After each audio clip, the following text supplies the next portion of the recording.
If you're interested in keeping up with the market trends of the Lorcana TCG, please consider becoming a Patreon, Twitch subscriber, YouTube channel member, or becoming a Discord server subscriber. Please also consider using my TCG Player affiliate link before you shop for cards in the description box below to help support my channel to provide you with more amazing content.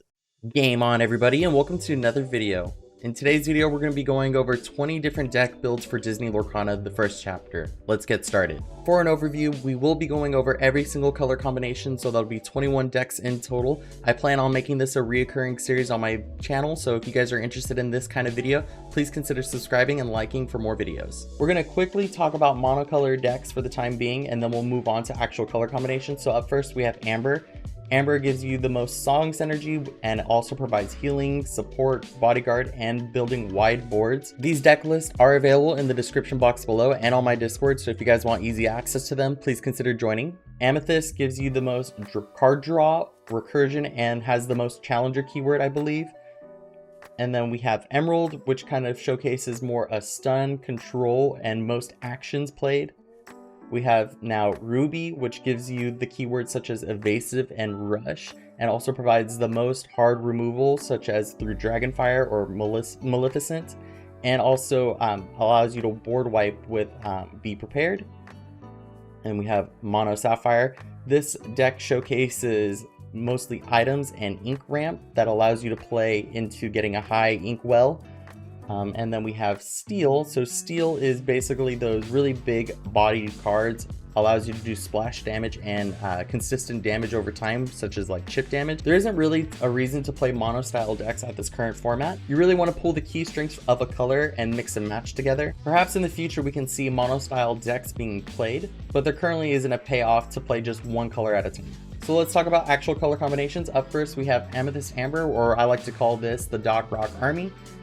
This deck is a very fast-paced deck with a lot of low-level drops, and if you have Stitch on play, you're able to really capitalize on the low-level cost. Stitch basically says when you play a 2 or less ink cost character, you can go ahead and exert it and draw one card, and then Symbol allows you to provide the additional bodyguard, and your goal is to really kind of outlure your opponent and gain so much card advantage. But you still have big body threats such as Jafar, that allows you to basically hit into higher boards, but you're really kind of just forcing your opponent to challenge your characters, so then that way you can't run away with the lore. But because the board goes so wide, it is very susceptible to the board wipes. Next, we have my favorite deck. I have Steel Song. This deck is technically more of a flexible build between like the aggro and mid-range. So it is a very well-rounded deck, in my opinion, that provides a lot of playability or different kind of like reactive gameplay.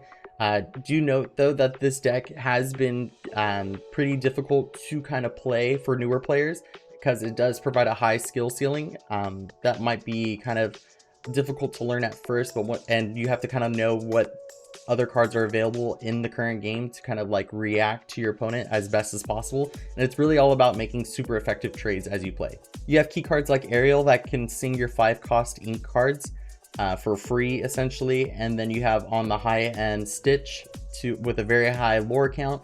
And you have very disruptive cards like You Have Forgotten Me and Beast that allows you to break items, and the very powerful Rapunzel that allows you on play heal damage off chosen characters, and then you get to draw that many cards up to 3. So we have in this build Amethyst Steel, or I like to call this Elsa Control. Right now it's a very consistent like control deck that you can essentially try to dig for your answers through the draw power that it provides, but I honestly feel like it's just missing a little bit more support to feel very consistent. But it allows you to basically control the game state and control your opponent's board, and then once you're in a very leading position, you're able to just kind of run away with the game. Let's talk about Emerald Amber, or I like to call this the hyper aggro deck. Some people call it lemon lime. So this deck is a very fast-paced deck that can win by turn 5. I really like this deck initially because it usually early game metas is all about who can go the fastest, and this deck for sure was capable of doing that. But I thought this deck was far too linear and susceptible to board wipes because everybody just kind of hold their Be Prepared for when you go wide or when you play Cusco, and then they just have an immediate answer to your current board state, and then you're just always on like top deck mode of draw, and then you play, and it's just like you're trying to race your opponent, which is fine, but I felt like there are maybe decks that, the more reactive decks that kind of change based on the situation, or the more flexible decks, in my opinion, just perform better. It's still a really strong deck and could be great for newer players who are looking for like a very hyper, like fast deck just to kind of get into the game. But I think that there might just be better decks that can do more. On the other end of the spectrum, we're going to talk about hyper control. So this is Emerald Amethyst.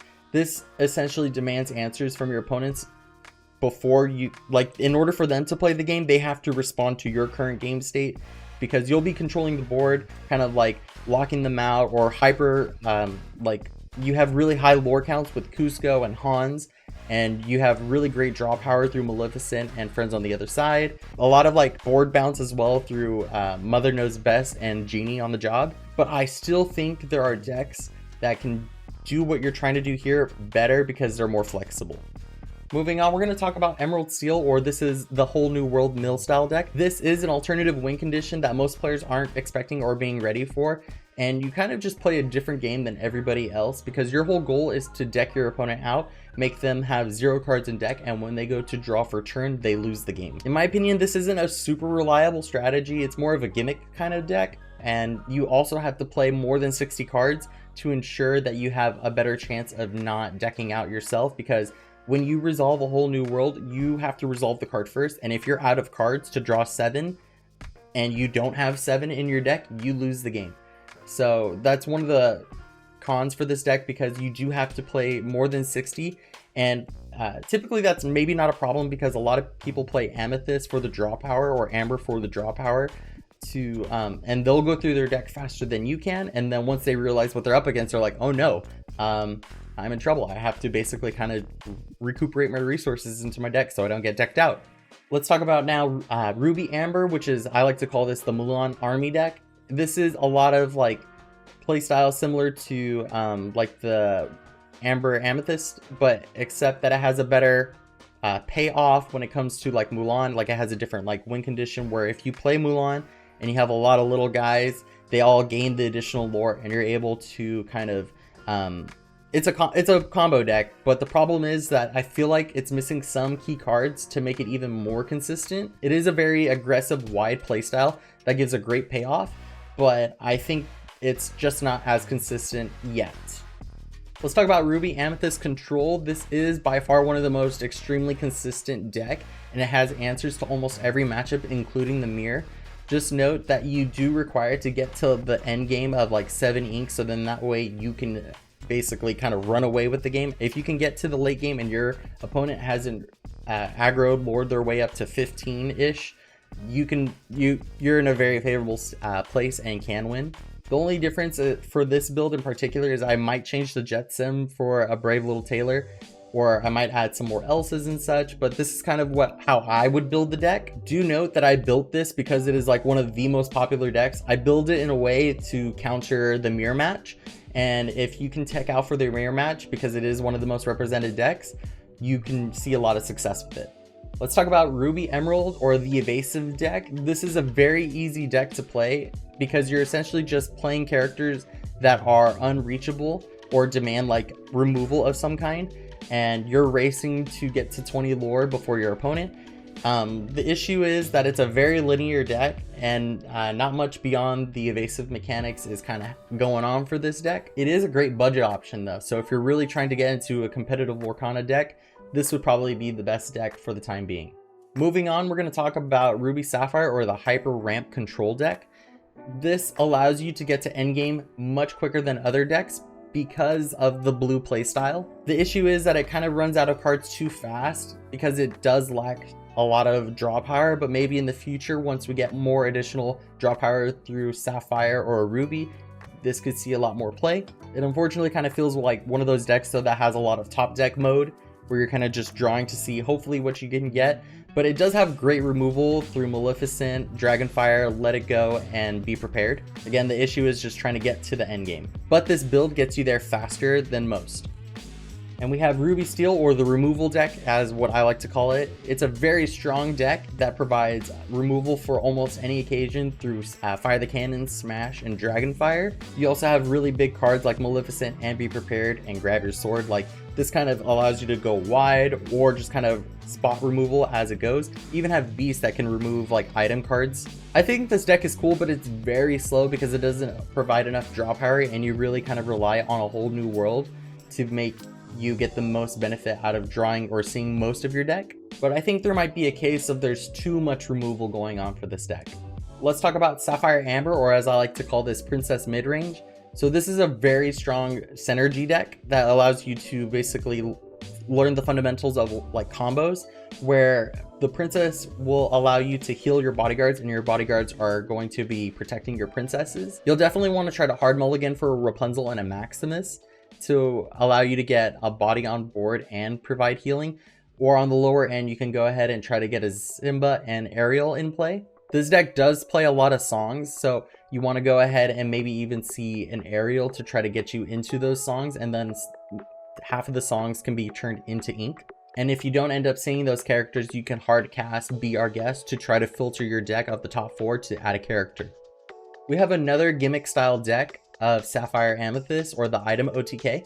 This allows you to basically provide a huge combo that can get you to 20 lore in 1 or 2 turns. It just requires specific setup is all, but if you were planning on playing an item style deck, this is definitely the deck that I would recommend for the time being. This deck plays 14 items, and if you have Ariel in play, you can quest with her, play a low cost item, make her unexhaust, and then quest with her again. And on the very high end, you have Tamatoa that gains an additional lore for every item that you have on the board. So when you're playing this deck, you're playing for the setup, and then once you have that setup ready, you can win the game. Let's talk about Emerald Sapphire, or my lore aggro deck. This deck essentially provides high lore value cards with protection of ward. One of the issues with this deck though is that it does lack draw power, and I think there's other decks that maybe do this better, such as the Hyper Aggro deck. This version, however, is a more control style deck with options that let it go. And one of the better trade-offs is that you're able to use Aurora to give all your characters ward.